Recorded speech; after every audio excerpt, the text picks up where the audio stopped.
So we are working on finishing up our fall pumpkins that we've been making with oil pastels. We're going to go through some reminders for how to blend the colors of our pumpkin and then talk about adding our background with watercolors. So let's start with making sure our pumpkin is finished. We are sharing our oil pastels with our elbow buddy. I want to make sure I've got orange, yellow, and brown. And I'm also going to make sure I have a paper towel for cleaning my oil pastels as I go. Now I see that each of my sections already has the white oval in the middle for the highlight. The yellow around it, I've used orange to color in all around the yellow, and then I've added brown shadow at the bottom. Now when we blend, we're going to start with the brightest color we used. So our lightest color was the yellow, which means that's the color I'm going to get to start my blending. Now I'm going to check to look and see if my oil pastel is clean. It's not, which means I'm going to clean it.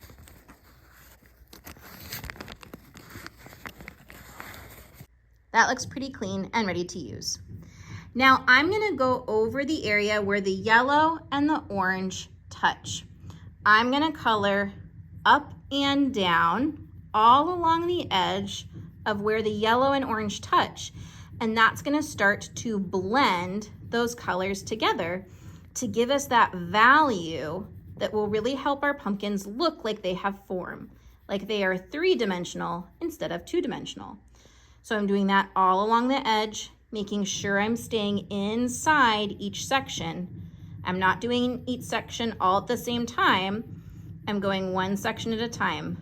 Blending, blending, coloring up and down. This is also going to help the texture of the pumpkin look super smooth. Now I'm making sure not to go inside that white area. I'm just blending the orange and the yellow together, coloring up and down. Now, after I've colored all the edges of where the orange and yellow touch, now I'm going to take that yellow and I'm going to blend the rest of the orange. So in that section, I'm going to go over any of the orange parts, stopping when I get to the brown, but coloring over my orange with my yellow. And I can see how that starts to really blend and combine those colors. And I'm getting rid of all those little white peekaboos of the paper underneath. This should be when I'm really starting to smooth out those colors. Make sure you come up and do the same thing at the top. And now that section looks pretty blended. I can blow this little extra off. I want to make sure not to smear it with my hands or my paper towel because we want nice clean colors. If I smear it with my hands, it's going to end up all over the place. So now that I've blended with my yellow into the orange, I'm going to do the same thing, except now I'm going to get the orange to blend into the brown. So now I've got my orange. It looks nice and clean. If it didn't, I would just wipe it off on my paper towel, but that looks good to me. So I'm ready to go along the edge where the orange and the brown meet, coloring up and down to blend those colors together. Make sure you're going up and down, not side to side. And then I will color over all the brown in that section. And that's what's really gonna help create those smooth transitions between color. Now I'm going to repeat this step for each section of my pumpkin.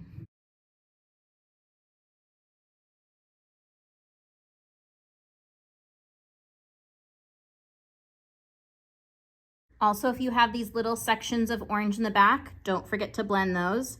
I'm not doing it to my stem, just to these little sections in the back that are already orange. Also, remember to make sure that you've colored in your stem with the brown oil pastel. And now I've done all my blending. I'm ready to add my background with the watercolor paints. So let's talk about that next.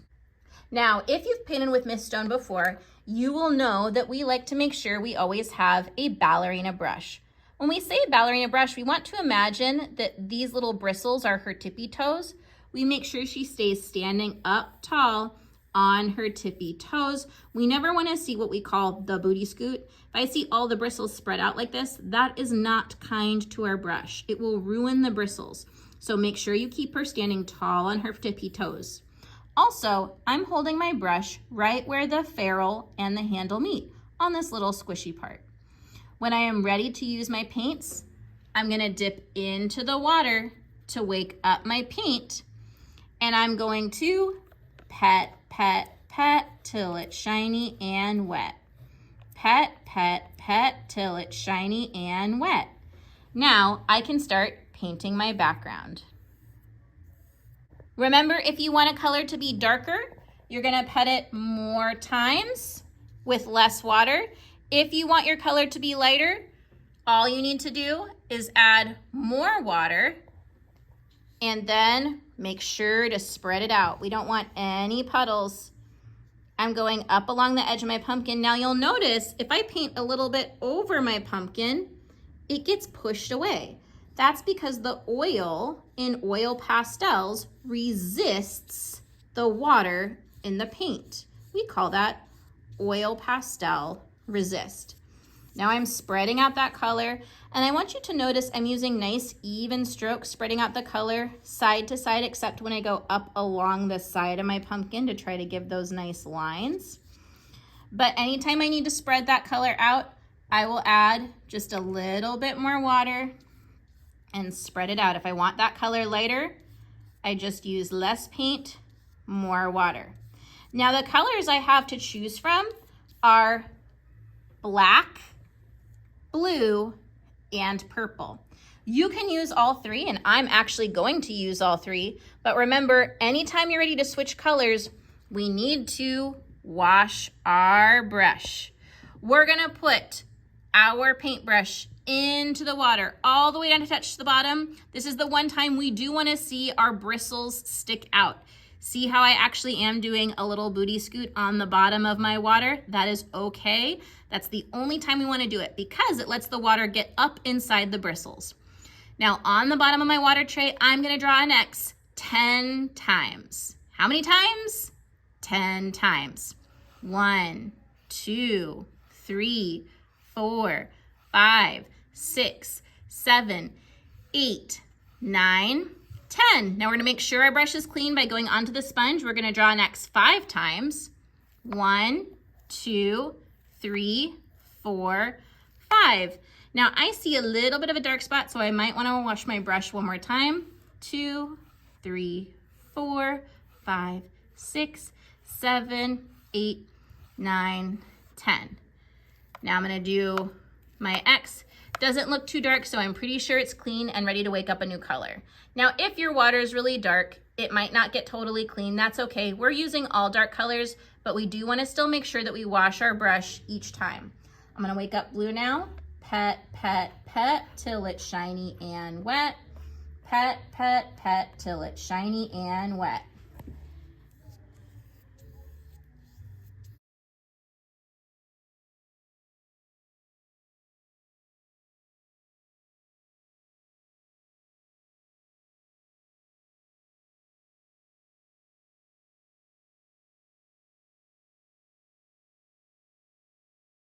Okay, now when it is time to clean up, I need to wash my brush. 1, 2, 3, 4, 5, 6, 7, 8, 9, 10. 1, 2, 3, 4, 5 X's on the sponge. Put this down and then follow Ms. Stone's instructions for cleanup.